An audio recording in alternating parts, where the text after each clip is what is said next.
Olá pessoal, bem-vindos a mais uma aula. Para quem está chegando aqui agora, essa é a aula 2 de um conjunto de 3 aulas de um minicurso de probabilidade do programa Prolímpico.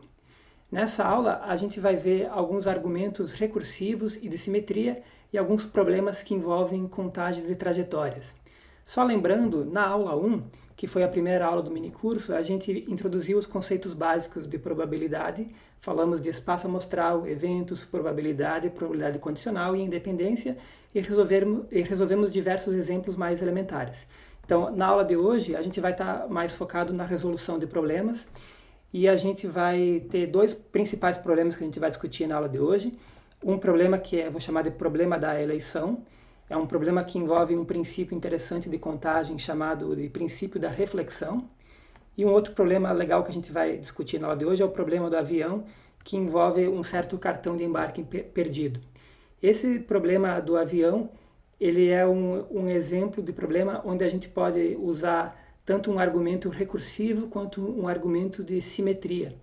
E para ilustrar esses argumentos em contextos mais simples, a gente vai começar a aula com dois problemas mais elementares, um problema que envolve moedas, para ilustrar o argumento recursivo, e um problema com molho de chaves para ilustrar o argumento de simetria.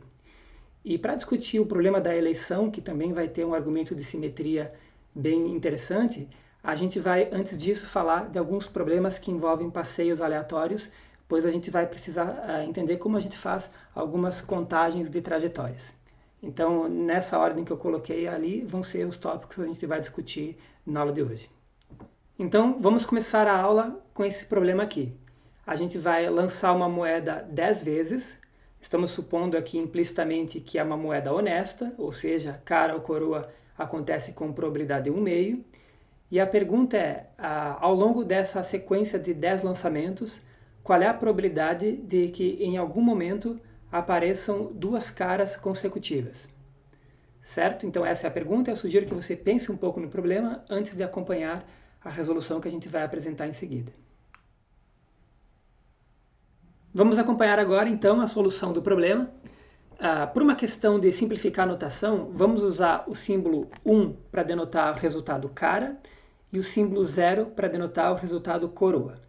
Então, dessa forma, depois da gente lançar a moeda 10 vezes, o que a gente obtém nada mais é do que uma sequência de comprimento 10 com os símbolos 0 e 1. Então, vamos dar aqui o exemplo de uma dessas sequências. Então, isso aqui seria, por exemplo, um resultado possível para esse experimento. Essa sequência específica é uma sequência boa para o evento que a gente está considerando. A gente olha para a par e vê se a gente encontra duas caras consecutivas. Inicialmente é cara coroa, então esse primeiro par não são duas caras consecutivas. A gente segue analisando assim, percorrendo toda a sequência, e em um certo momento aqui a gente encontra duas caras consecutivas. Então isso já valida essa sequência como uma sequência favorável para o evento que a gente está querendo calcular a probabilidade de acontecer. Então essa sequência tem duas caras consecutivas, isso acontece nesse pedaço da sequência e acontece também aqui no fim da sequência. A gente tem duas caras consecutivas aqui e duas caras consecutivas no final, porque na verdade aqui no final a gente tem três caras consecutivas. E claro, existe também sequências em que eu não encontro duas caras consecutivas em nenhum momento da sequência. Então essas seriam as sequências ruins. Então, para calcular essa probabilidade de que aconteçam duas caras consecutivas em algum momento da sequência, a gente vai começar com uma pergunta preliminar, que é a seguinte: qual é o tamanho desse conjunto, o conjunto das sequências de comprimento 10 formada pelos símbolos zeros e uns? Quantas sequências possíveis eu posso obter? Bom, isso é uma pergunta simples de resolver, porque para cada coordenada dessa sequência eu tenho duas opções de escolha, pode ser 1 ou 0, e como eu tenho que fazer essa escolha 10 vezes, pelo princípio multiplicativo, eu tenho 2 na 10 possibilidades. E pelas hipóteses do problema, de que os lançamentos de moedas são independentes com probabilidade 1/2, a gente tem que todas essas sequências elas são equiprováveis. Então, como resultado do lançamento de 10 moedas, eu vou obter alguma dessas 2 na 10 sequências com igual probabilidade. E agora, então, como a gente está num espaço equiprovável, para a gente responder a pergunta que foi colocada, a gente tem que contar quantas dessas 2 na 10 sequências têm a propriedade de que existem 2 uns consecutivos. Para fazer essa contagem, a gente vai contar pelo complementar. Ao invés de contar as sequências boas, vamos contar as sequências ruins, ou seja, as sequências em que em nenhum momento eu tenho 2 uns consecutivos.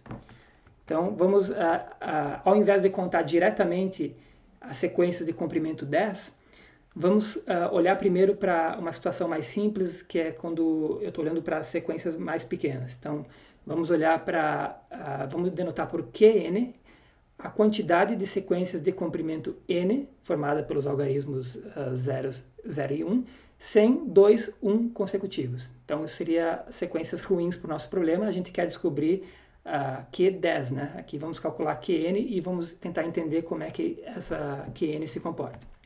Então, por exemplo, quando n é igual a 1, qual é a quantidade de sequências de comprimento 1 sem 2 uns consecutivos? Bom, isso é simples, né? Essa sequência de comprimento 1 ou vai ser formada pelo 0, só o 0, ou só o 1. E, bom, obviamente, como só tem um elemento, não tem 2 uns consecutivos. Então, significa que eu tenho 2 sequências possíveis e essas 2 não têm 2 uns consecutivos. Agora, vamos ver, então, o caso n igual a 2. Quantas são as sequências de comprimento 2, mas que não podem ser 2 uns consecutivos? Bom, é fácil listá-las. A gente pode ter 0, 0, que seria coroa, coroa. Pode ter 0, 1 ou 1, 0.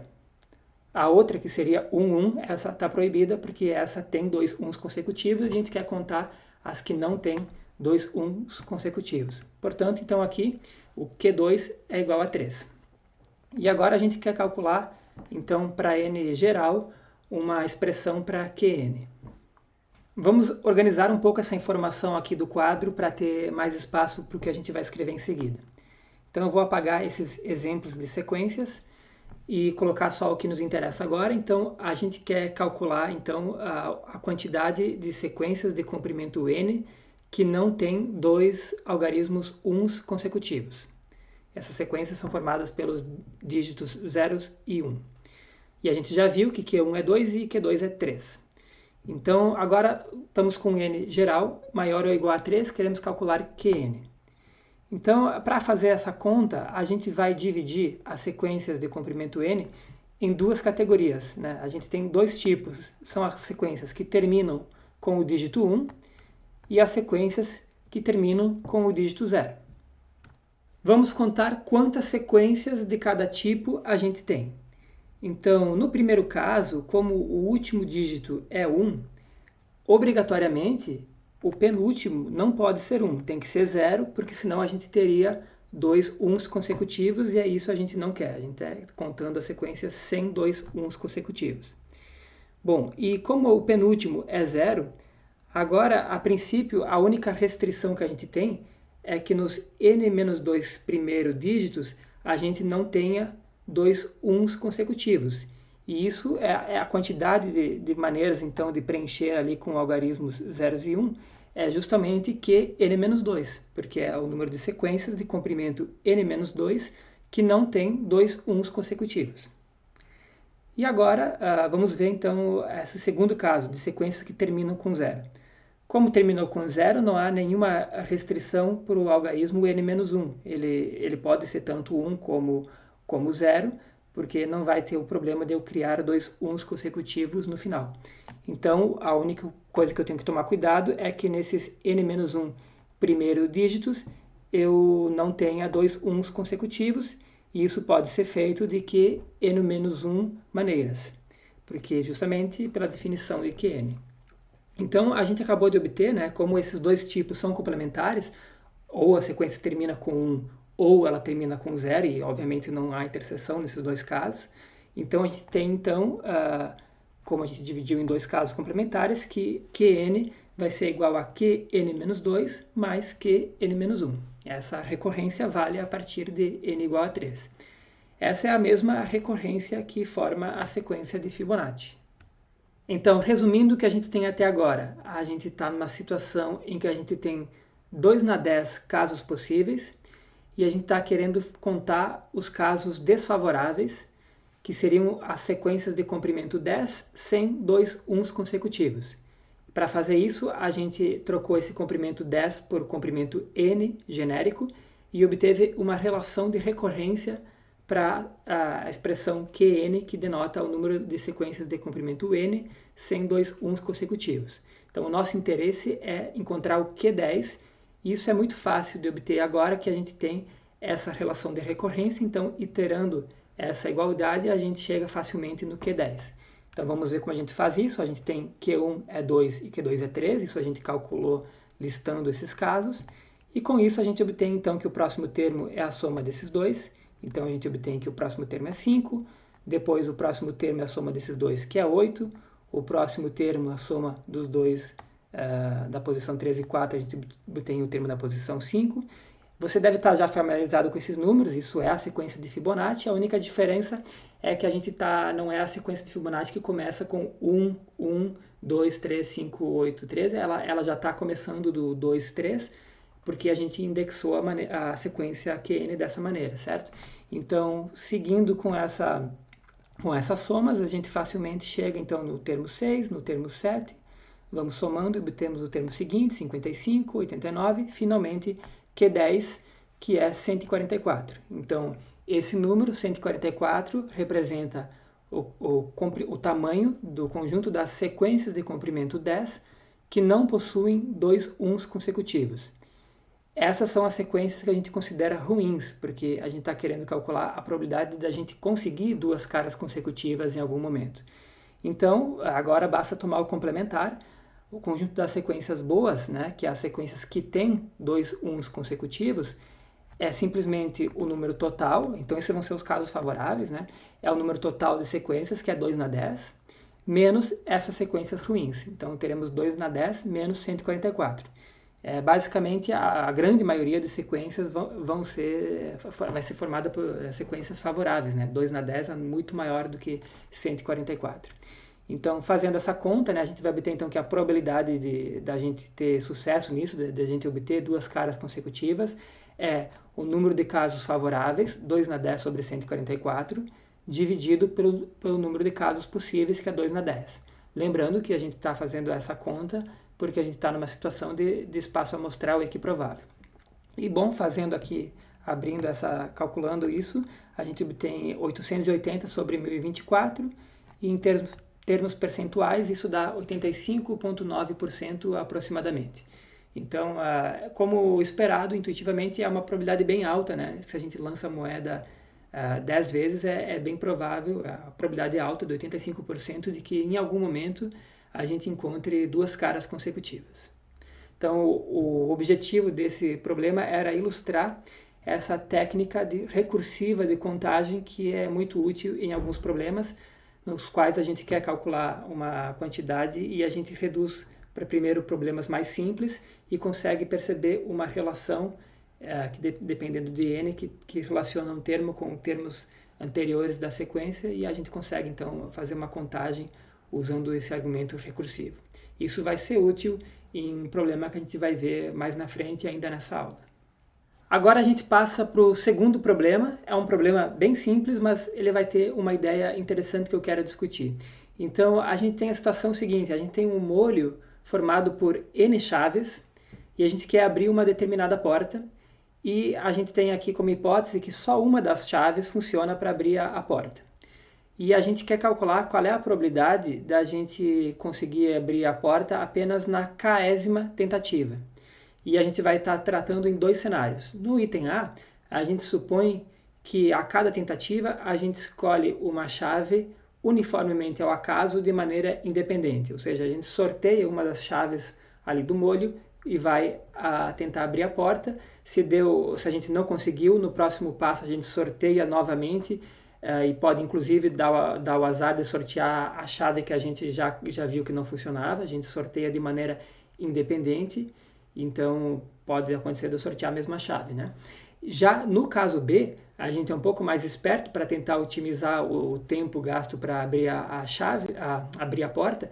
O que a gente faz é o seguinte: se a gente sorteou uma chave, testou e essa chave não funcionou, a gente descarta essa chave do molho. Agora a gente tem um molho menor. No próximo passo, a gente vai sortear uma nova chave nesse molho menor e tenta abrir a porta e assim sucessivamente. Então a pergunta é qual é a probabilidade da gente gastar K tentativas para conseguir abrir a porta, e eu faço essa pergunta em cada um desses dois cenários. Então eu sugiro que você pause o vídeo, tente resolver esse problema, é um problema simples, e em seguida a gente acompanha a resolução. Então vamos acompanhar a resolução desse problema. Então no item A, vamos pensar assim, qual é a probabilidade de eu conseguir abrir a porta na primeira tentativa?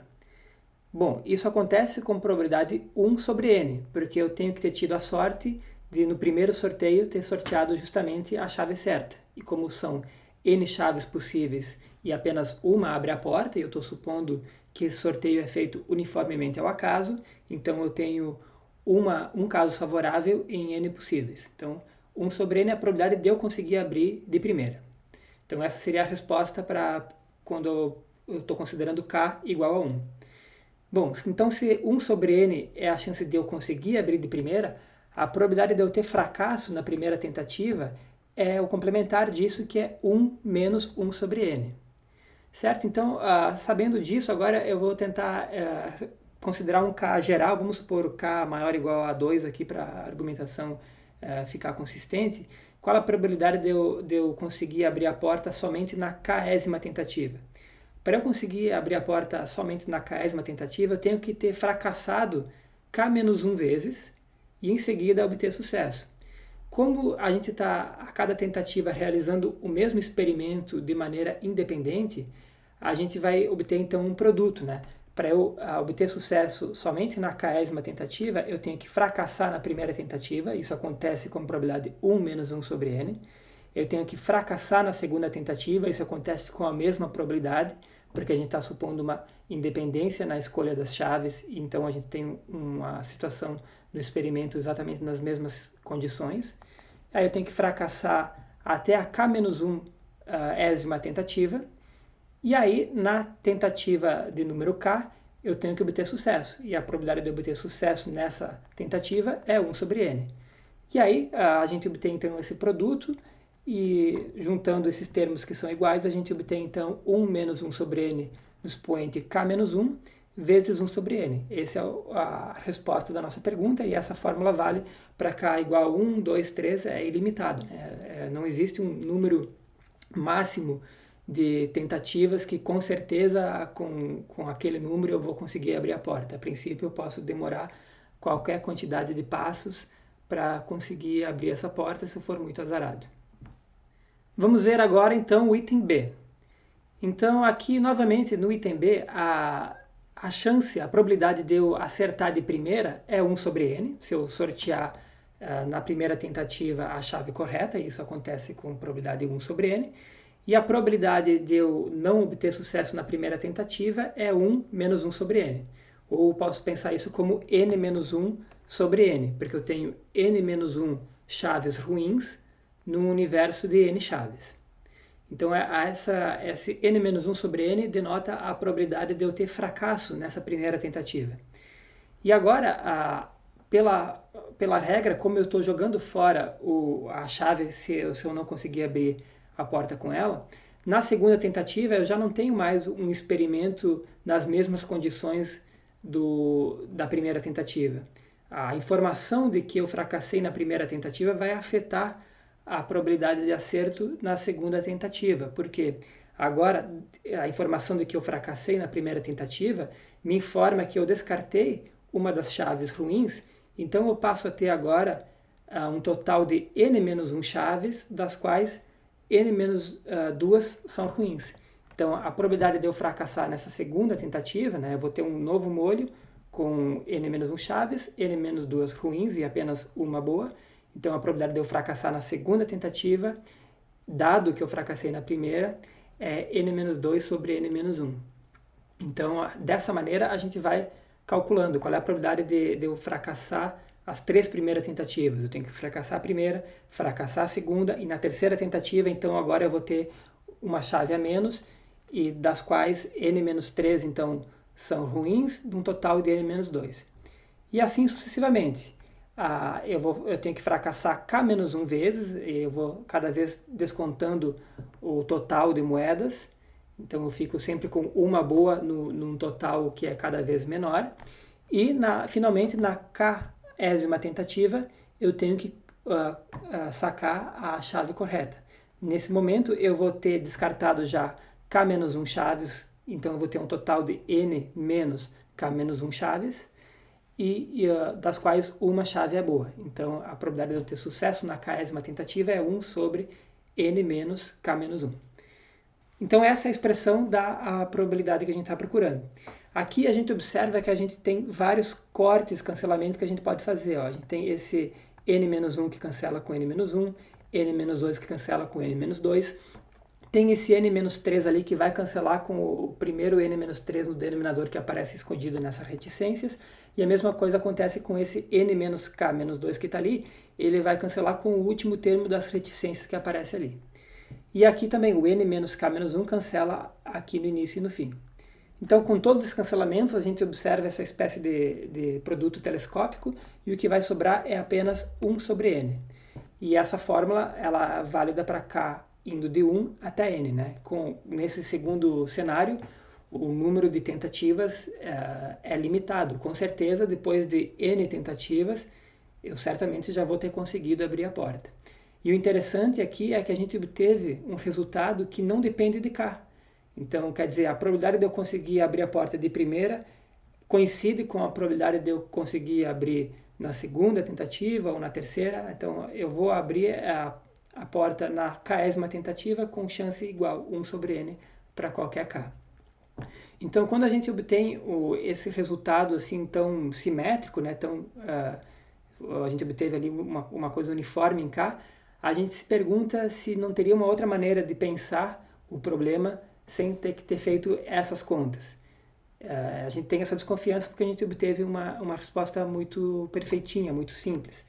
E, de fato, uma outra maneira de pensar o item B seria pensar o seguinte, né? Como a gente vai sortear as chaves e descartar as chaves ruins, no fundo o que a gente está fazendo, a gente vai estar definindo uma ordem de escolhas para essas chaves. Então a gente vai estar, como a gente está garantindo que não vai ter repetição, porque a gente descarta a chave, então a gente está sorteando no universo de todas as ordens possíveis de escolhas das chaves, a gente vai estar fazendo um sorteio de uma ordem específica da escolha das chaves. E aí, a pergunta é qual é a probabilidade da chave boa cair na posição K dessa ordem que a gente vai sortear. Então, por simetria, não teria por que esperar que alguma dessas posições seria privilegiada. A chave boa, ela deve cair numa das n posições com probabilidade igual.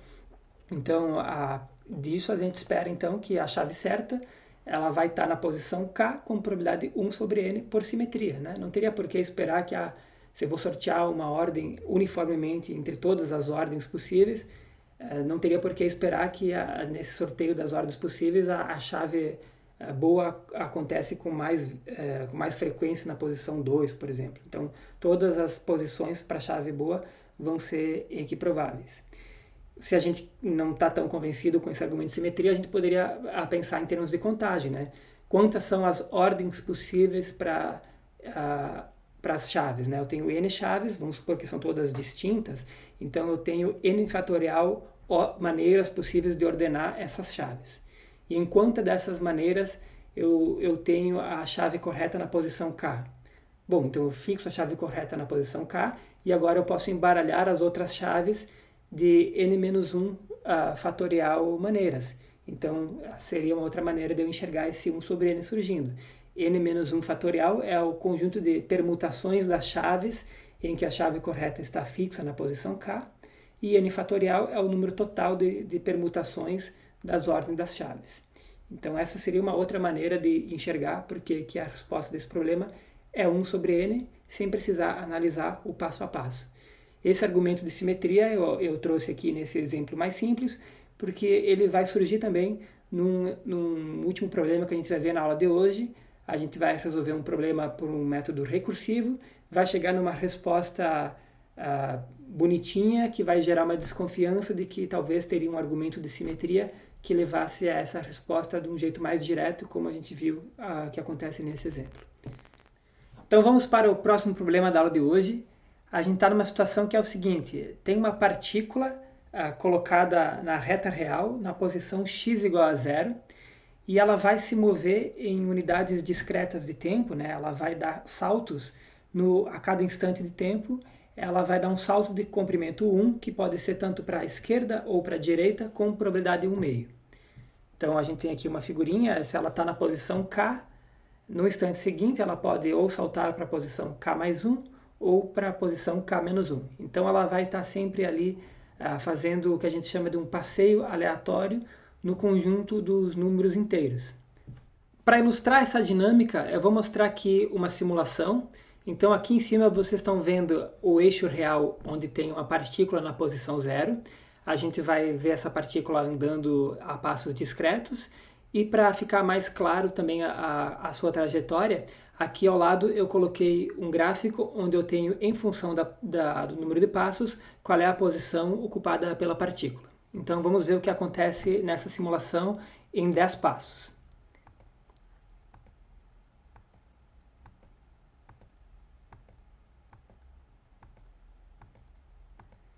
Então, por exemplo, nessa simulação, ao fim de 10 passos, a partícula está na posição x igual a 2. Então, a posição final da partícula depois de 10 passos é uma posição aleatória. Nessa simulação foi x igual a 2, mas poderia ser outra posição. E a pergunta que eu vou fazer é justamente essa: qual é a probabilidade dela estar na posição m depois de 10 passos, onde m é um inteiro qualquer? Então vamos formalizar o problema que a gente está querendo resolver. Então, para isso, vamos denotar por xn a posição da partícula depois de n passos. Então a gente tem, por exemplo, que x0 é igual a 0. E a pergunta é para a gente calcular, para cada inteiro m, a probabilidade de que x10 seja igual a m. Ou seja, a probabilidade de que a partícula esteja na posição x igual a m depois de 10 passos. Então eu sugiro que você pause o vídeo, tente pensar um pouco no problema antes de acompanhar a resolução que a gente vai ver em seguida.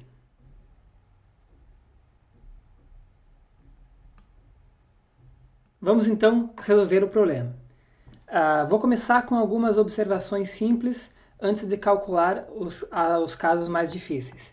Então a primeira observação simples é o seguinte: se m é um inteiro maior que 10 ou menor do que menos 10, ou seja, se o módulo de m é maior que 10, então a probabilidade de que depois de 10 passos eu esteja na posição m é igual a 0. Isso porque os passos são de comprimento 1, então eu não teria como conseguir andar uma distância maior do que 10 em 10 passos. Então isso já reduz o conjunto de valores possíveis de m para a gente analisar. A segunda observação é o seguinte, que as posições elas vão estar se alternando da seguinte maneira: eu começo na posição 0, que é uma posição par, e no instante 1 eu vou tanto pular para a direita ou para a esquerda, eu vou para a posição 1 ou menos 1, que é uma posição ímpar. E sempre que eu estou numa posição ímpar, no instante seguinte eu vou para uma posição par, e vice-versa. Então, quando eu estou numa par eu pulo para ímpar, de ímpar eu pulo para par. Então eu tenho essa alternância entre par e ímpar. Isso implica que depois de 10 passos eu não consigo estar numa posição ímpar. Depois de 10 passos eu sempre retorno a uma posição par.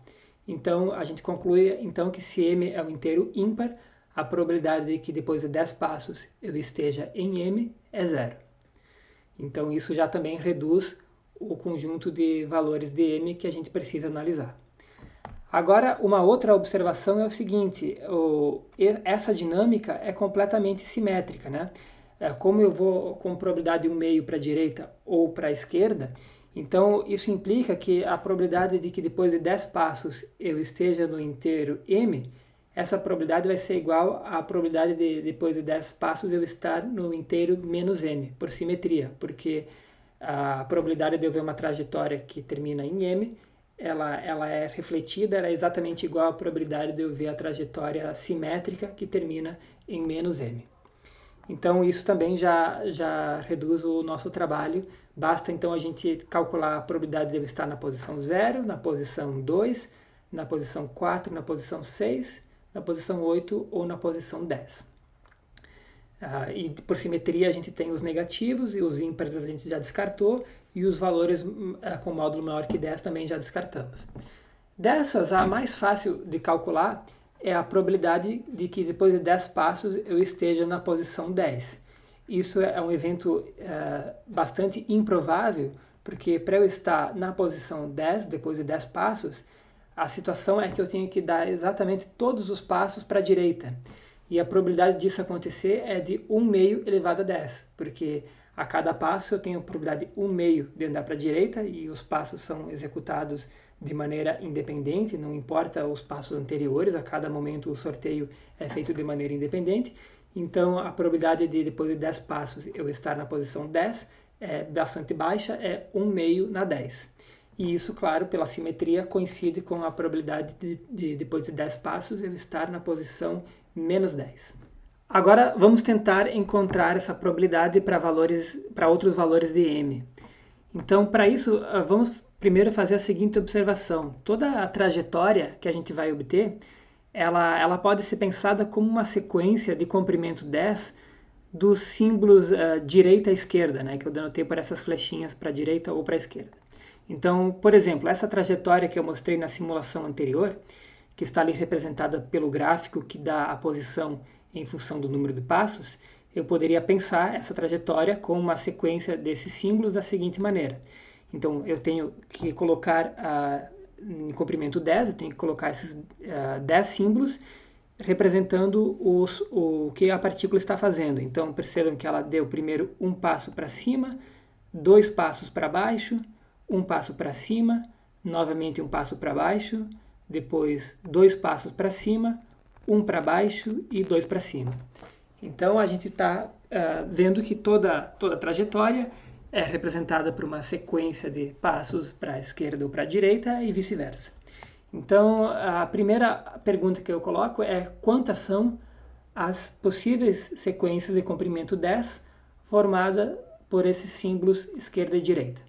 Bom, essa pergunta é equivalente àquela pergunta que a gente fez lá no início da aula do problema dos 10 lançamentos de moeda que podiam ter como resultado cara ou coroa, e a resposta então é a mesma. A gente tem 2 na 10 trajetórias possíveis, e isso é uma consequência simples do princípio multiplicativo, porque para cada coordenada dessa sequência a gente tem 2 opções possíveis, então, e como a gente vai ter que fazer essa escolha 10 vezes, são 2 na 10 trajetórias possíveis. E agora detalhe, elas são todas equiprováveis, porque a cada instante a gente escolhe direita ou esquerda com probabilidade igual a 1 meio de maneira independente. Então a gente tem 2 na 10 trajetórias possíveis, todas equiprováveis, e a gente quer calcular qual é a probabilidade de que essa trajetória termine na posição 2K. Eu coloquei 2K porque a gente já sabe que os únicos instantes, as únicas posições que eu posso estar em tempos pares são posições pares. Então, no tempo 10, eu só posso estar numa posição do tipo 2K. Então, para fazer essa conta, a gente tem que contar quantas trajetórias são tais que a posição final é igual a 2K, já que a gente está num conjunto de trajetórias possíveis e equiprováveis. Então, para isso, a gente vai fazer o seguinte, vamos denotar por D o número de passos que a trajetória dá para a direita, e por E, o número de passos que a trajetória dá para a esquerda. Como o número de passos tem que ser 10, a gente tem a relação então que D mais E é igual a 10. Agora a pergunta é sob que condições a gente tem que a trajetória vai terminar na posição 2K. Bom, como a trajetória começa na posição 0, para que ela termine na posição 2K, a diferença entre passos para a direita e para a esquerda tem que ser igual a 2K. E assim a gente obtém aqui um sisteminha de equações. Se a gente soma essas duas equações, a gente tem então que 2D é igual a 10 mais 2K. Notem que os passos para a esquerda se cancelaram nessa soma. E dividindo tudo por 2, então a gente encontra que D tem que ser igual a 5 mais K, e consequentemente a gente também obtém que E é igual a 5 menos K. Ou seja, para eu terminar na posição 2K, eu tenho que dar 5 mais K passos para a direita e 5 menos K passos para a esquerda.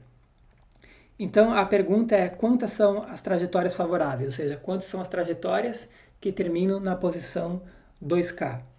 Bom, essa pergunta é equivalente a perguntar qual é o número de maneiras que eu posso escolher as posições para colocar as 5 mais K flechinhas para a direita nessa sequência de 10 símbolos que podem ser flechinhas para a direita ou para a esquerda, e agora eu sei que eu tenho que colocar 5 mais K flechinhas para a direita. Então eu tenho que contar de quantas maneiras eu posso colocar 5 mais K flechinhas em 10 posições.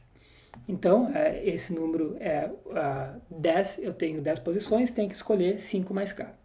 Então, isso que a gente calculou agora é o número de trajetórias favoráveis.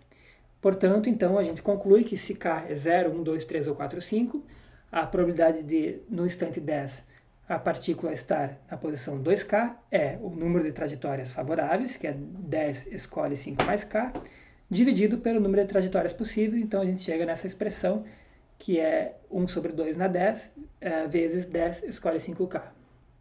Então chegamos nessa solução e agora vamos analisar isso numericamente para ter uma ideia um pouco mais quantitativa desses valores.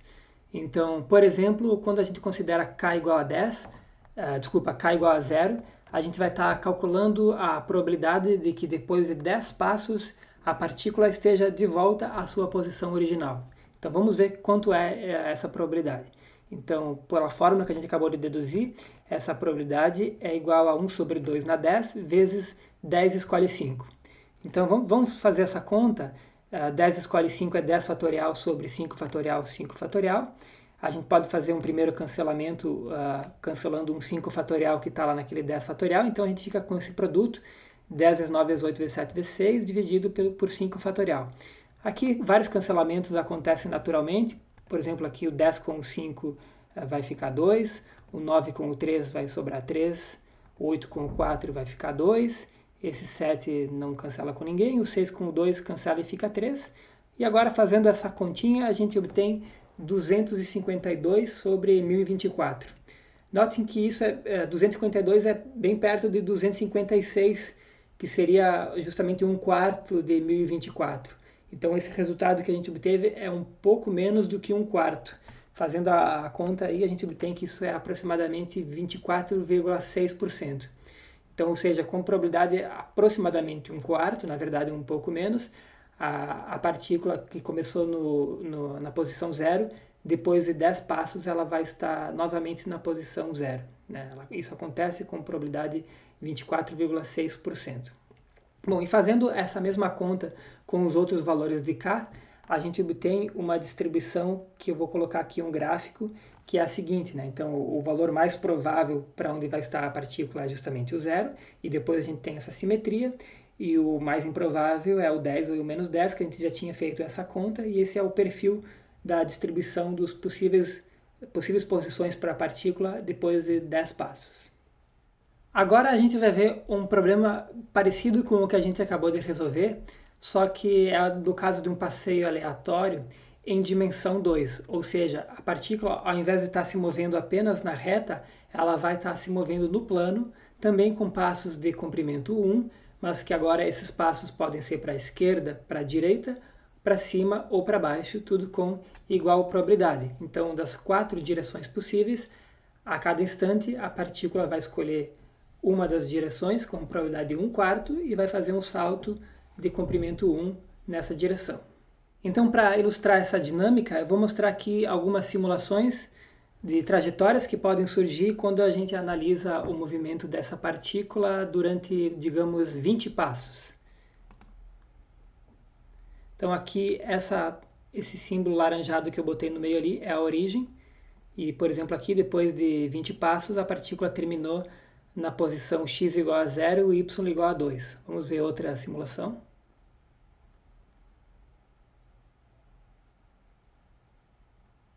Mais uma simulação.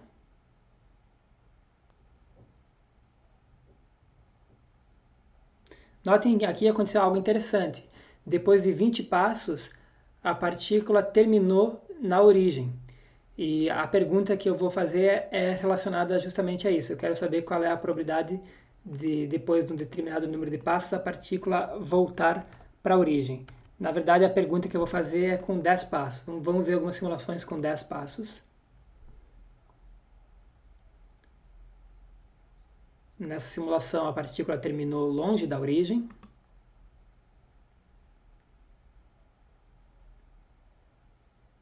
Nessa, ela terminou na posição x igual a menos 1, y igual a 1.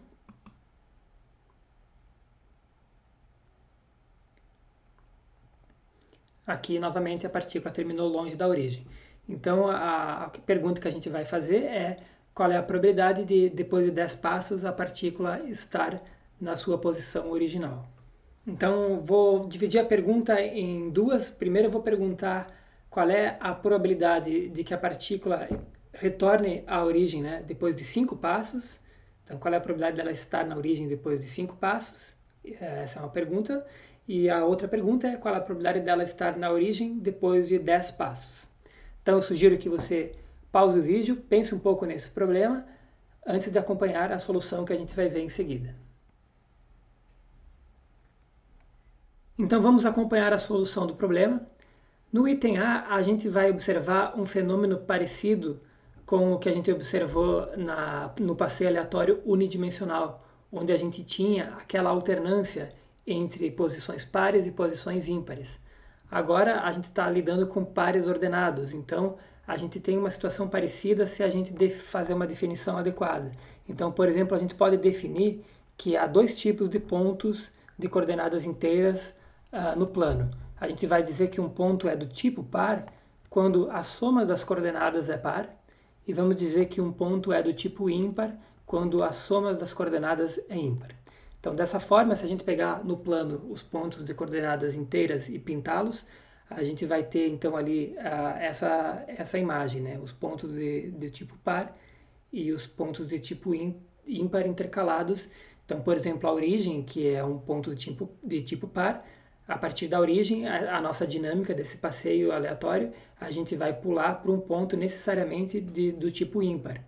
E isso acontece sempre que eu estou num ponto de posição, um ponto do tipo par, eu pulo para uma posição do tipo ímpar, e vice-versa. Se eu estou numa posição do tipo ímpar, então no instante seguinte eu vou pular para uma posição do tipo par. Então temos esse fato, as posições se alternam, de par eu vou para ímpar, de ímpar eu vou para par, e assim sucessivamente. E isso nos permite concluir que só é possível voltar à origem depois do número par de passos. Então, portanto, a gente conclui que a resposta do item A é zero, né? A probabilidade de eu estar na origem depois de 5 passos é zero, porque eu não consigo retornar à origem depois do número ímpar de passos. Para resolver o item B, a gente vai tentar imitar a mesma estratégia que a gente usou no caso do passeio unidimensional. Lá no caso, a gente tinha que toda a trajetória de comprimento 10 era uma sequência de passos que podiam ser para a esquerda ou para a direita. Agora aqui a ideia é a mesma, só que a gente tem 4 direções possíveis. Então a gente tem que cada trajetória de comprimento 10 vai ser uma sequência de comprimento 10 formada com esses símbolos, que é o símbolo para baixo, para cima, para a direita e para a esquerda. Para ilustrar essa abjeção que existe entre as trajetórias e as sequências dos símbolos, vamos mostrar aqui um exemplo, onde eu vou estar colocando aqui nessas caixinhas quais foram as direções de cada salto, e embaixo a gente vai estar observando a trajetória correspondente. Vamos ver isso numa simulação de 10 passos. Então, o primeiro passo foi para esquerda, esquerda novamente, para baixo, para direita, para cima, para direita novamente. Note que nessa situação eu voltei à origem. Agora eu dou um passo para cima, para direita, para cima novamente e para baixo. Então aqui dessa forma fica bem claro que a cada trajetória corresponde uma sequência de símbolos que indicam cada direção e vice-versa. Para a gente continuar a resolução, vamos apagar algumas coisas aqui do quadro para fazer espaço. Então, por exemplo, o item A a gente já resolveu, vamos deixar só o item B e vamos apagar também essa trajetória. Então, a gente quer calcular a probabilidade da gente voltar, de estar na origem depois de 10 passos, né? Então, a gente já observou que cada trajetória corresponde a uma sequência desses 4 símbolos. Então, aqui, por exemplo, essa é uma sequência possível. Então, a primeira pergunta que a gente faz é quantas são as trajetórias possíveis, ou de maneira equivalente, quantas são as sequências possíveis que eu posso formar usando esses 4 símbolos. Bom, e esse é um problema fácil de resolver pelo princípio fundamental da contagem, porque para cada coordenada dessa sequência eu tenho 4 possíveis símbolos que eu posso escolher, e eu vou fazer então essa escolha 10 vezes, então há 4 elevado a 10 trajetórias possíveis. E novamente aqui a gente está lidando com trajetórias equiprováveis, porque a cada coordenada eu vou estar escolhendo um desses símbolos com igual probabilidade. Então, a gente tem a seguinte situação, que eu estou num espaço equiprovável, com 4 nas 10 trajetórias possíveis, então o nosso problema se reduz a um problema de contagem, que seria contar quais são as trajetórias favoráveis. As trajetórias favoráveis vão ser aquelas em que a posição final é a origem. Para contar o número de trajetórias favoráveis, vamos denotar por B o número de passos para baixo, por C o número de passos para cima, por D o número de passos para a direita e por E o número de passos para a esquerda.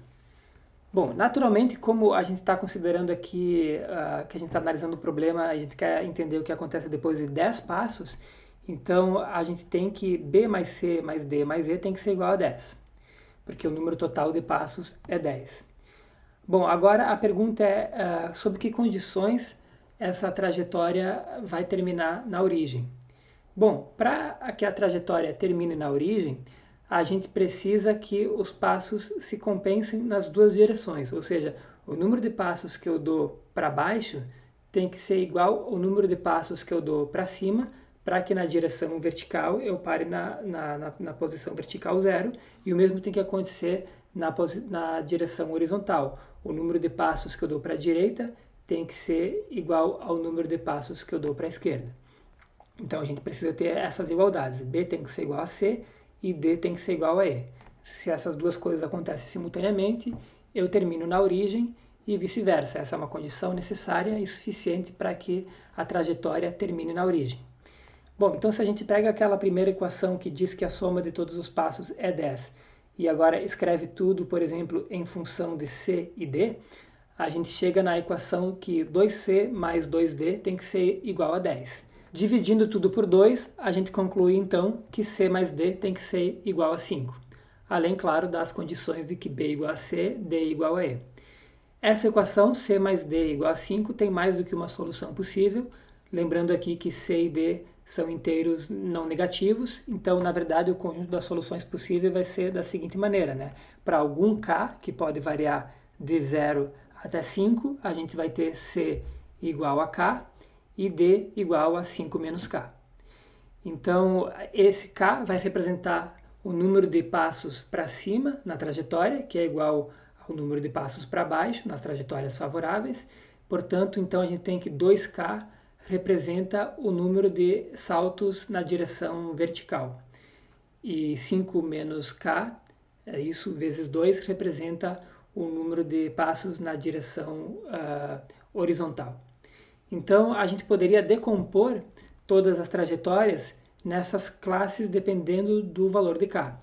Então, a gente tem que o número de trajetórias favoráveis vai ser uma soma de K indo de igual a 0 até 5, do número de modos de escolher as posições dos K símbolos para cima, K símbolos para baixo, 5 menos K para a direita e 5 menos K para a esquerda. Então, a gente tem que contar o que está ali dentro do parênteses, de quantas maneiras eu posso distribuir esses símbolos nas 10 posições possíveis para os passos.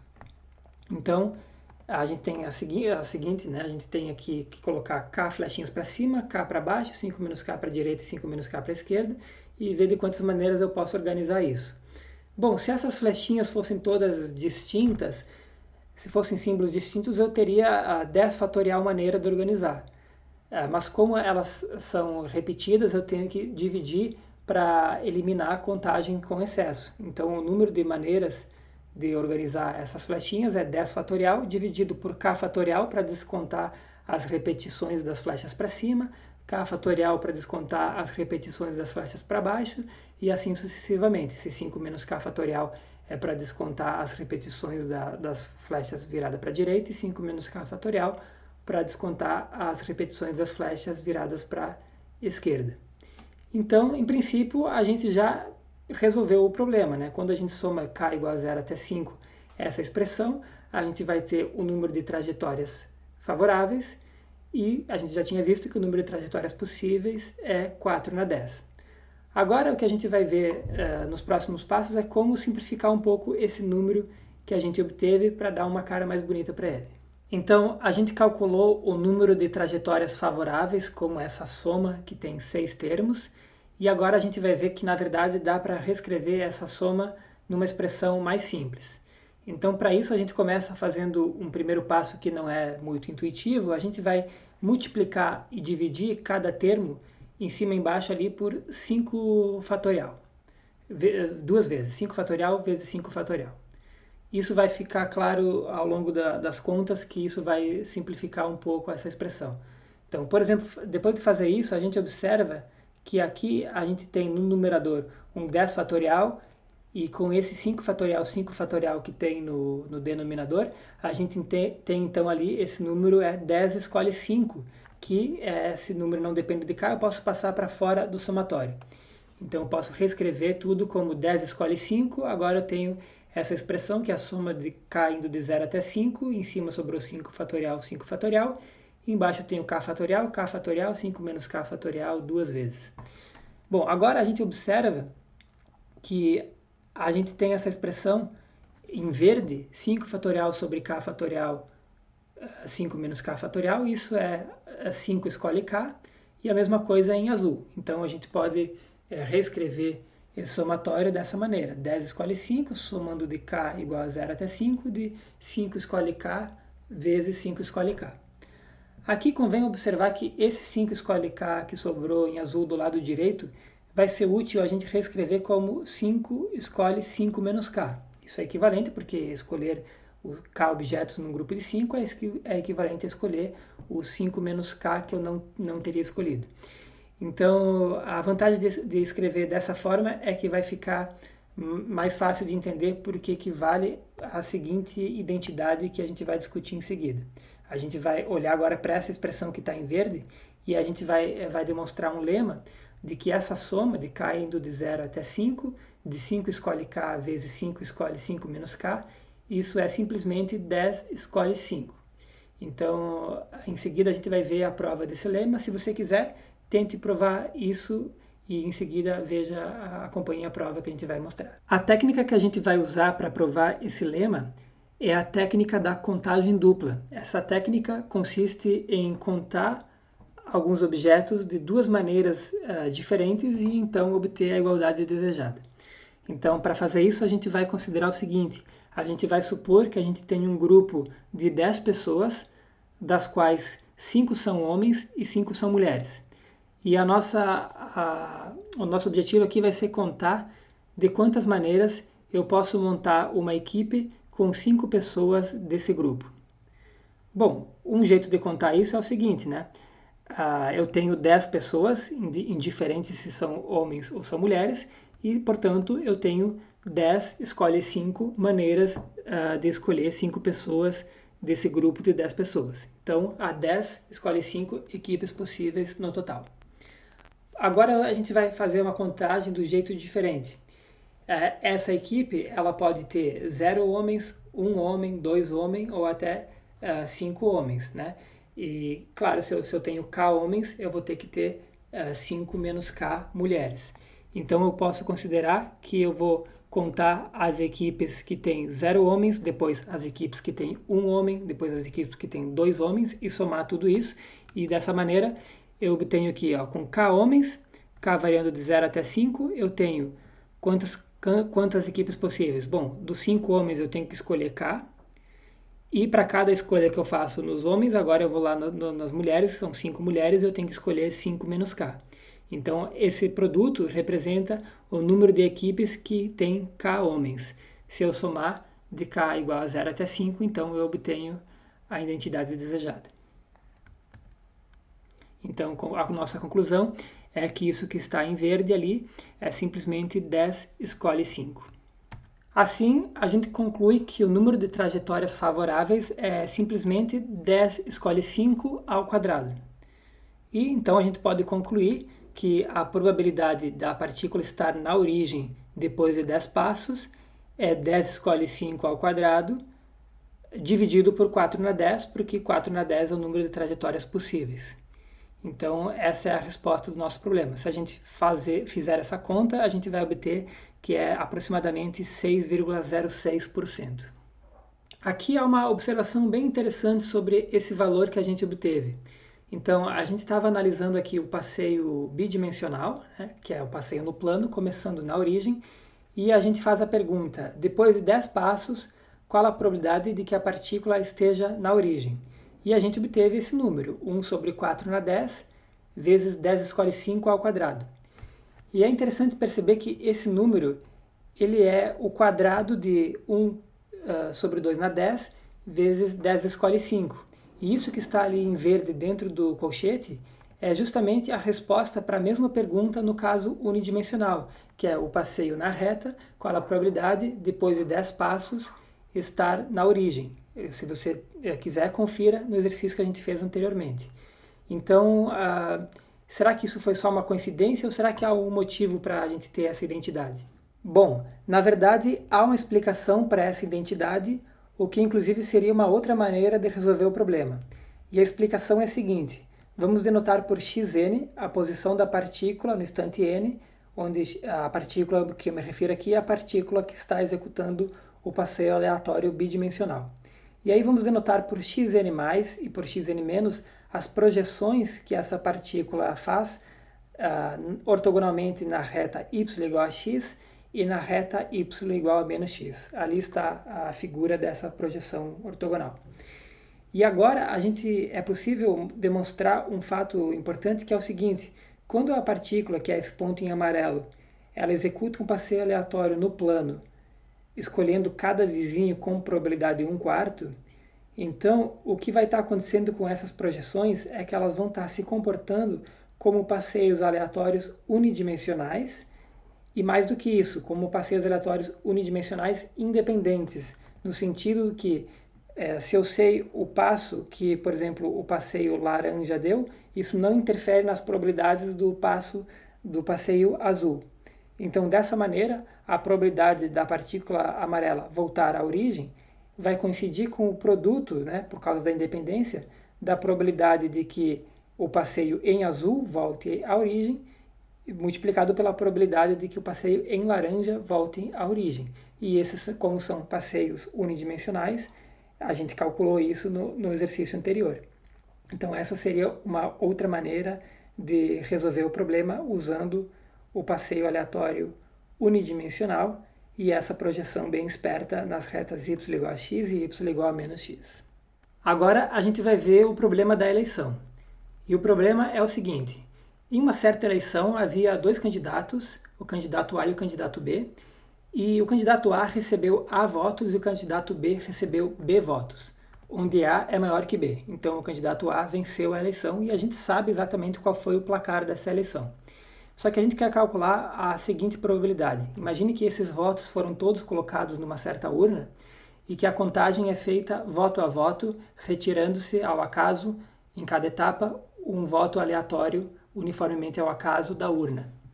Então a gente quer calcular a probabilidade de que ao longo dessa contagem o candidato A, que foi o candidato que venceu, quer calcular a probabilidade de que ele lidere a contagem desde o início até o fim, estritamente à frente do candidato B.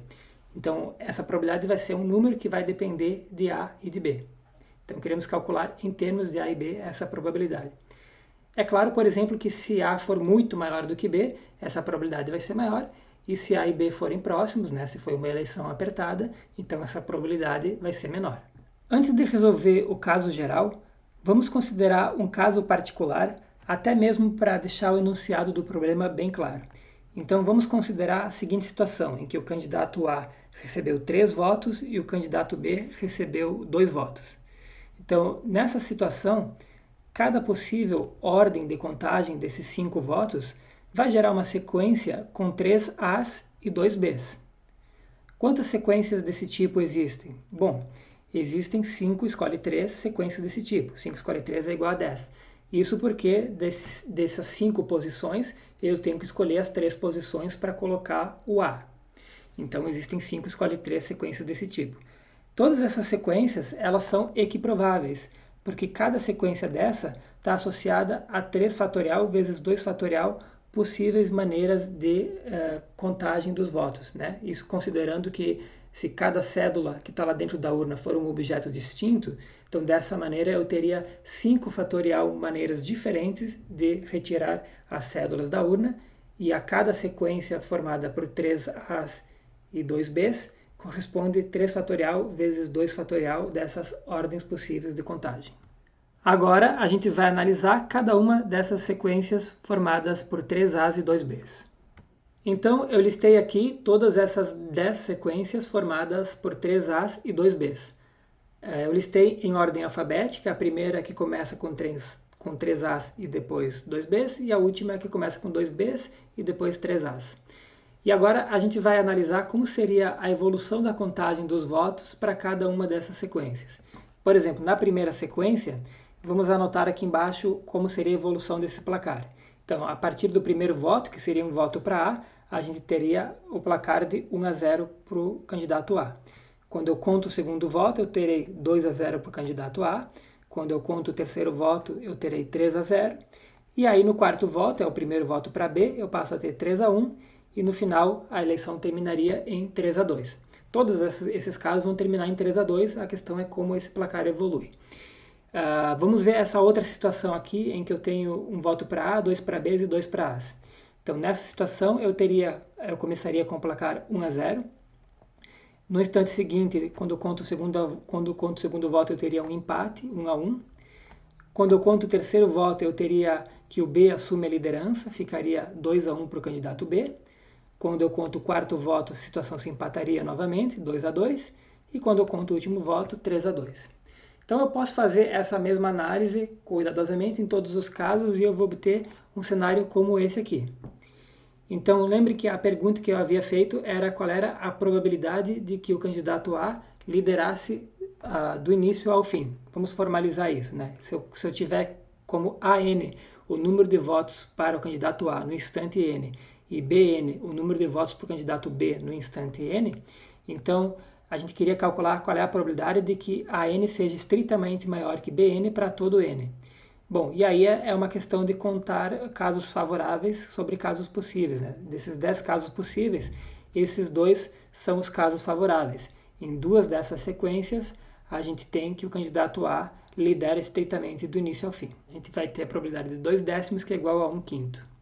A gente poderia também estar interessado na pergunta de qual é a probabilidade do candidato A nunca estar atrás do candidato B, mas permitindo empates, né? Ou seja, qual é a probabilidade de, ao longo da votação, o número de votos do candidato A ser maior ou igual ao número de votos do candidato B para todo instante da contagem. Bom, nesse caso, nesse exemplo específico que a gente está considerando, a gente teria então esses 5 casos favoráveis num total de 10, e essa probabilidade então nesse exemplo seria de igual a 1/2. Vamos voltar agora à situação geral que eu enunciei no início do problema. Então, o candidato A recebeu A votos, o B recebeu B votos, onde A é maior que B. A gente quer calcular a probabilidade do A liderar estritamente do início ao fim. A gente vai mostrar que essa probabilidade é simplesmente A menos B sobre A mais B. Ou, em palavras, é a diferença de votos dividido pelo total de votos. E se a gente permitir empates, a gente vai mostrar que a probabilidade de que AN seja maior ou igual a BN para todo N, isso vai ser dado por A mais 1 menos B sobre A mais 1. Notem que essas fórmulas são coerentes com o caso particular que a gente acabou de resolver com contagem na força bruta, né? Se A igual a 3 e B igual a 2, então a gente obtém ali 1/5 e 1/2, que são os resultados que a gente obteve anteriormente. Para resolver esse problema, vamos considerar xn a diferença de votos no instante n. Então, por exemplo, x0 é igual a 0, porque o placar começa com 0 a 0, E x a mais b é igual a menos b, porque ao final da contagem a gente vai ter o placar final a menos b. Então, a gente quer calcular qual é a probabilidade de que xn seja estritamente maior do que zero quando n varia de 1 até a mais b. Então, vamos ver um exemplo. Essa seria um exemplo de uma trajetória boa para xn. No início está no zero, está 0 a 0, o primeiro voto é para a, então o x1 é igual a 1, e a evolução fica o tempo todo acima do eixo horizontal. E esse seria um exemplo de trajetória ruim. As trajetórias ruins são aquelas que cortam o eixo horizontal ou apenas tocam o eixo horizontal. Então, a gente quer fazer uma contagem de trajetórias. A primeira pergunta é: qual é o número total de trajetórias possíveis?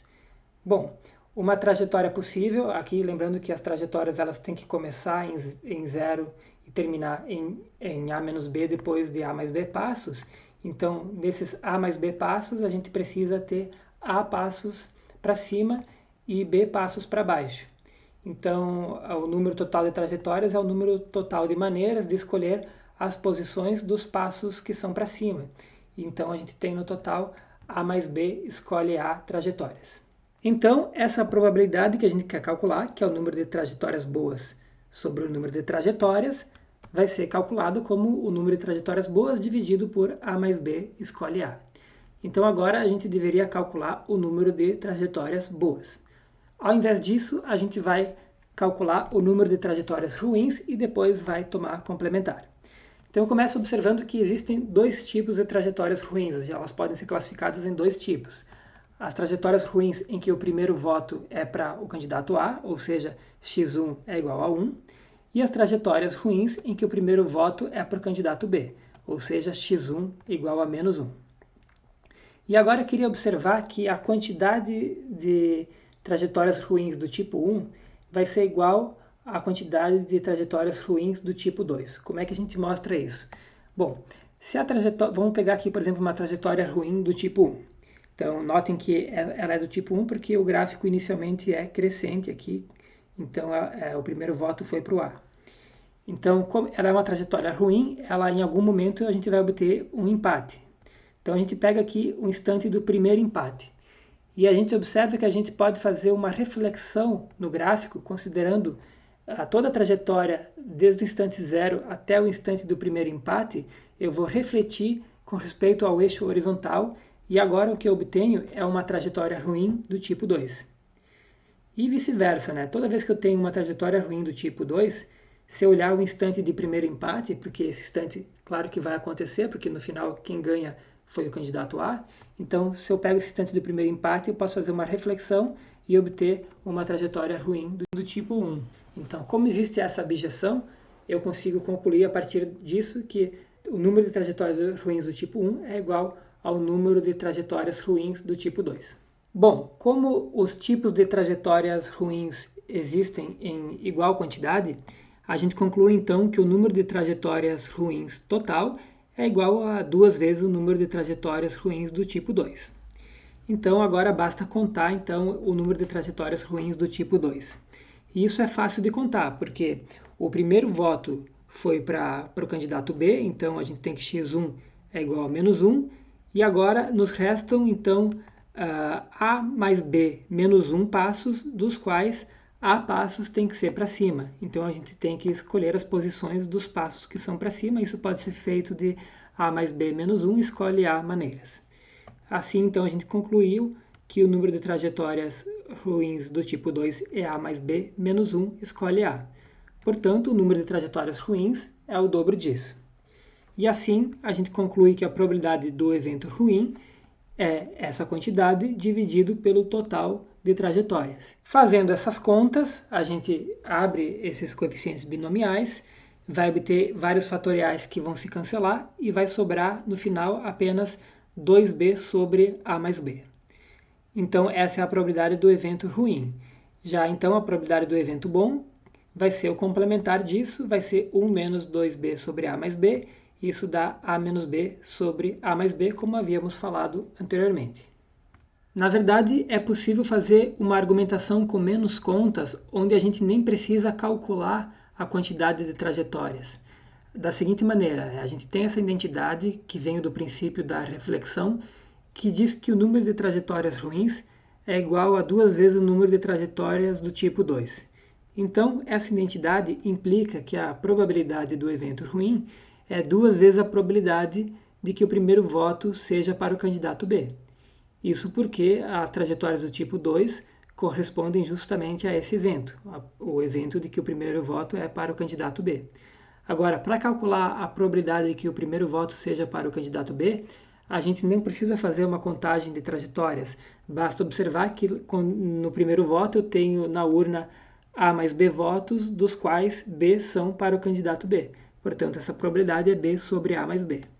Então, a probabilidade do evento ruim é 2B sobre A mais B, e a probabilidade do evento bom é o complementar disso, e a gente obtém, então, de outra maneira, com menos conta, o valor A menos B sobre A mais B. Vamos agora considerar a situação em que empates são permitidos. Então a gente quer calcular a probabilidade de que ao longo da contagem o candidato A nunca esteja atrás do candidato B. Bom, então nesse caso a gente vai resolver de 2 maneiras. O método 1 vai ser usando reflexão e é do seguinte jeito. A gente tem que a probabilidade do evento ruim vai ser o número de trajetórias ruins sobre o número total de trajetórias. Agora vamos analisar as trajetórias ruins. Nesse novo contexto, uma trajetória ela é ruim quando ela toca a linha horizontal na altura menos 1. Bom, então se a gente tem uma trajetória ruim, a gente pode considerar a primeira vez que tem esse contato com a linha horizontal na altura menos 1, ou seja, é o primeiro instante em que B lidera a contagem, e eu posso então fazer a reflexão desse primeiro trecho da trajetória, e aí eu obtenho uma trajetória que vai começar em menos 2 e vai terminar lá em A menos B, depois de A mais B passos. Né? Eu fiz uma reflexão em torno da linha horizontal na altura menos 1. Então eu tenho ali uma bijeção. Para cada trajetória que começa em menos 2 e termina em A menos B para A mais B passos, corresponde uma trajetória ruim, e para cada trajetória ruim desse nosso problema, corresponde uma trajetória que começa em menos 2 e termina em A menos B, em A mais B passos. Então basta contar quantos são esses caminhos de menos 2 até A menos B em A mais B passos, e esse é um problema em que a gente já sabe resolver. Basta observar que eu preciso ter x passos para cima e y passos para baixo, então x mais y tem que ser o número total de passos, que é A mais B, e a diferença do número de passos para cima e o número de passos para baixo tem que dar o deslocamento total, que vai ser então de A menos B mais 2, porque eu saio do menos 2 e chego em A menos B. Então, resolvendo esse sistema, somando a gente obtém 2x igual a 2A mais 2, portanto x é igual a A mais 1 e, consequentemente, y igual a B menos 1. Portanto, desses A mais B passos, eu devo escolher as posições dos A mais 1 passos que são para cima. Então, a gente conclui que o número de trajetórias ruins é dado por esse número. A mais B escolhe A mais 1. Portanto, essa é a probabilidade do evento ruim. E agora a gente pode abrir essas contas, vai ter vários fatoriais que se cancelam e vai sobrar apenas no final B sobre A mais 1. Então, a probabilidade do evento bom é 1 menos isso, ou seja, A mais 1 menos B sobre A mais 1. Essa é a probabilidade de que a n seja maior ou igual a Bn para todo n. Agora a gente vai ver uma outra maneira possível de obter esse resultado. A gente vai obter esse resultado usando o resultado que a gente já provou anteriormente. Então, usando o resultado anterior, a gente vai concluir a probabilidade para essa situação em que empates são permitidos. Para isso, a gente faz o seguinte: a gente considera a urna onde estão esses A mais B votos e a gente acrescenta um voto para o candidato A nessa urna. Então, a gente vai ter uma nova urna com A til mais B votos, onde A til é igual a A mais 1. Nessa nova urna, a probabilidade de que o candidato A lidere do início ao fim é calculada por esse resultado que a gente já conhece anteriormente. Então, a gente vai ter A til menos B sobre A til mais B. Colocando em termos de A e B, fica A mais 1 menos B sobre A mais 1 mais B. Agora, há uma outra maneira de calcular essa probabilidade. Para que o candidato A lidere estritamente, é necessário e suficiente que o primeiro voto seja para o candidato A, e a partir dali eu vou ter então uma urna com, se eu tiro esse primeiro voto, eu tenho uma urna com A mais B votos e eu preciso que na contagem resetada a partir desse momento, o candidato A tenha um número de votos que é maior ou igual que o número de votos do candidato B. Agora, essa probabilidade é justamente P, porque eu tenho uma urna com A mais B votos. Então, essa probabilidade é P. E agora, a probabilidade o que está em branco ali, a probabilidade do primeiro voto ser para o candidato A, nessa urna modificada, é simples de calcular, porque eu tenho A mais 1 votos para o candidato A e A mais 1 mais B votos no total. Então, como eu tenho uma probabilidade calculada de duas maneiras diferentes, eu posso igualar isso agora e, isolando P nessa igualdade, a gente obtém, então, o mesmo resultado obtido anteriormente. Agora a gente vai para o último problema da aula de hoje. Nesse problema, a situação é a seguinte. Temos um avião com 100 lugares e 100 passageiros estão enfileirados para embarcar. A nossa hipótese é que o primeiro passageiro da fila, ele perdeu o seu cartão de embarque, então ele vai escolher um assento aleatório para sentar. E a partir daí, os passageiros seguintes, eles todos têm o seu cartão de embarque, eles sabem onde devem sentar, só que pode acontecer deles chegarem num assento e esse assento estar ocupado. Então, nessa situação, eles vão escolher um assento vago aleatoriamente, uniformemente ao acaso para sentar. Certo? Então, a pergunta que a gente faz é, depois que todo mundo embarca, né, qual é a probabilidade de que o 100º passageiro da fila sente no lugar correto? Então, esse é o problema. Se quiser, pense um pouco, pause o vídeo e depois a gente continua com a resolução. A gente vai apresentar duas soluções. Primeiro a gente vai ver uma solução que usa recorrência. Ela é um pouco mais trabalhosa, mas ela tem a vantagem dela oferecer mais informações. A gente vai conseguir calcular não só o que o problema pede, como a gente vai conseguir calcular qual é a probabilidade de que o 100º passageiro da fila sente no lugar correto. E a gente vai ver também uma solução que é mais direta, que usa um argumento de simetria. Então vamos para a primeira solução do problema. A gente vai denotar por AK o assento correto do passageiro K, onde por passageiro K eu me refiro ao 100º passageiro da fila. Então a gente vai denotar por PK a probabilidade do passageiro K se sentar no seu assento, sentar em AK, e por QK o complementar disso. Ou seja, para K maior ou igual a 2, isso é a probabilidade do passageiro K encontrar o seu assento ocupado. Então eu sugiro que você tente calcular o valor de QK para K igual a 2, 3 e 4, e a partir desses valores obtidos você conjecture uma fórmula para QK. Vamos então calcular Q2, que é a probabilidade de que o passageiro 2 encontre o seu assento ocupado. Bom, mas isso é muito simples. Isso vai ser a probabilidade de que o passageiro 1 sente no assento A2. Bom, mas o passageiro 1, que é o que perdeu o cartão de embarque, ele escolhe o seu assento para sentar uniformemente ao acaso. Então a probabilidade dele escolher justamente o assento do passageiro 2 vai ser igual a 1 em 100. Então, muito simples calcular Q2. Vamos tentar agora calcular Q3.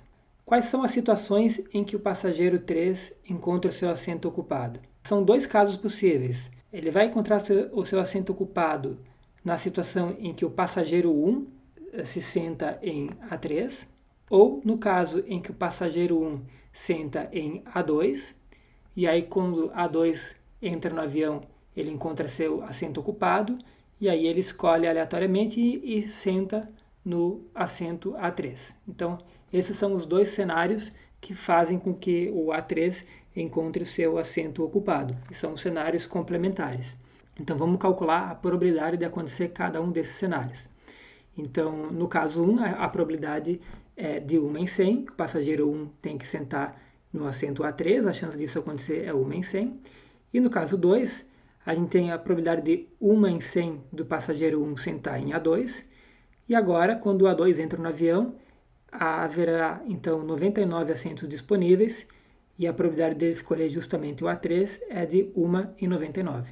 Então, assim a gente obteve a expressão para o Q3. Fazendo ali as simplificações, a gente obtém simplesmente 1 sobre 99.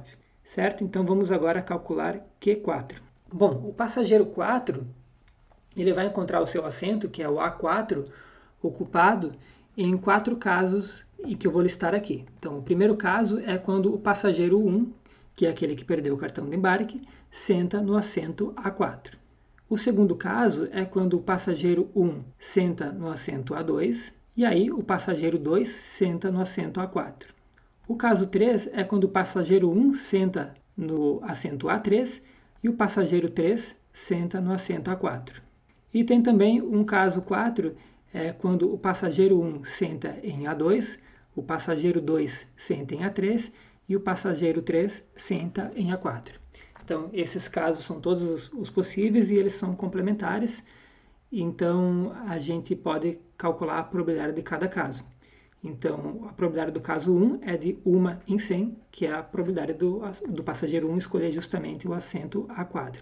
No caso 2, a probabilidade do passageiro 1 escolher o assento A2 é de 1 em 100, e a probabilidade de que o passageiro 2 se sente em A4 nessa situação, condicionado que o assento dele está ocupado pelo passageiro 1, vai ser de 1 em 99, porque ele vai ter 99 assentos disponíveis e ele vai escolher justamente o A4, e isso acontece com probabilidade 1 sobre 99.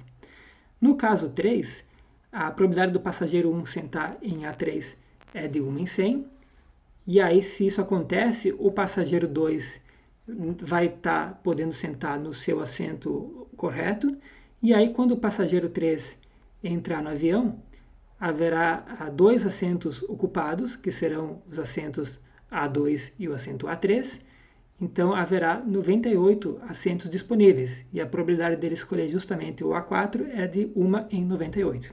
No caso 4, a probabilidade do passageiro 1 sentar diretamente em A2 é 1 em 100, e aí quando o passageiro 2 entra e encontra o seu assento ocupado, ele tem uma chance em 99 de escolher o assento A3, e aí quando o passageiro 3 entra e encontra o seu assento ocupado, ele tem a probabilidade de 1 em 98 de escolher o assento A4.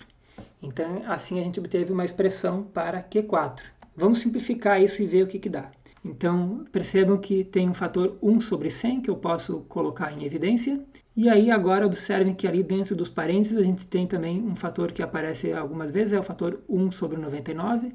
Se eu colocar ele em evidência, eu obtenho isso. Agora eu posso somar isso que está entre parênteses e obtenho 99 sobre 98. E aí eu posso cancelar esse 99 no numerador com o 99 no denominador da outra fração. E aí eu obtenho simplesmente 1 sobre 100, que multiplica 1 mais 2 sobre 98. Fazendo essa conta, 1 mais 2 sobre 98 é 100 sobre 98. E agora esse 100 se cancela e o resultado dá simplesmente 1 sobre 98. Então a gente está observando aqui um padrão aparente, né? 1 sobre 100, 1 sobre 99, 1 sobre 98, o que nos leva a conjecturar a seguinte fórmula, que para k igual a 2, 3 até 100, a conjectura é que QK vai ser 1 sobre 102 menos K. Vamos provar essa conjectura usando indução em K. Os casos K igual a 2, 3 e 4 já foram verificados e funcionam. Então, agora vamos tentar expressar QK mais 1 em termos de QK, para aí sim poder usar a hipótese de indução. Para expressar QK mais 1 em termos de QK, a gente vai tentar analisar a situação do passageiro K mais 1 encontrar o seu assento ocupado, e a gente vai dividir isso em 2 casos que são convenientes para poder expressar QK mais 1 em termos de QK. A gente vai observar o seguinte, o passageiro K mais 1, ele vai encontrar o seu assento ocupado em 2 situações. O caso 1 é que algum passageiro do 1 até o K menos 1 se sentou no assento AK mais 1, e no caso 2 é que algum passageiro de 1 até K menos 1 se sentou em AK, e o passageiro K se senta em AK mais 1.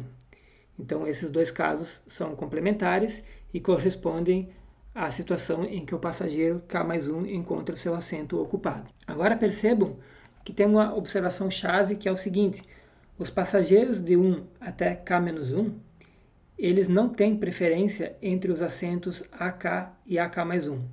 Então, quando um passageiro de 1 até k-1 encontrar seu assento ocupado, ele vai sempre buscar um assento disponível aleatoriamente. Então, a probabilidade dele escolher o assento AK ou de escolher o assento AK+1 é a mesma. Portanto, no caso 1, a probabilidade do caso 1, que é a probabilidade de algum passageiro de 1 até k-1 se sentar no assento AK+1, essa probabilidade coincide com a probabilidade de que algum passageiro de 1 até k-1 se sente no assento AK. Bom, mas isso é justamente QK, porque a gente está chamando QK essa probabilidade, né? A probabilidade do passageiro K encontrar o seu assento ocupado. Bom, então temos isso, que no caso, a probabilidade do caso 1 é QK. Agora, qual é a probabilidade do caso 2? No caso 2, a gente precisa então que um passageiro de 1 até k-1 se sente em AK, isso acontece com probabilidade de QK, e agora, dada essa informação, a gente precisa que o passageiro K se sente em AK+1. Isso acontece com essa probabilidade porque o passageiro K vai encontrar k-1 assento ocupados e 100 menos k-1 assento disponíveis. Bom, dessa maneira a gente conclui então que QK+1 é igual a QK mais 1 sobre 101 menos K vezes QK.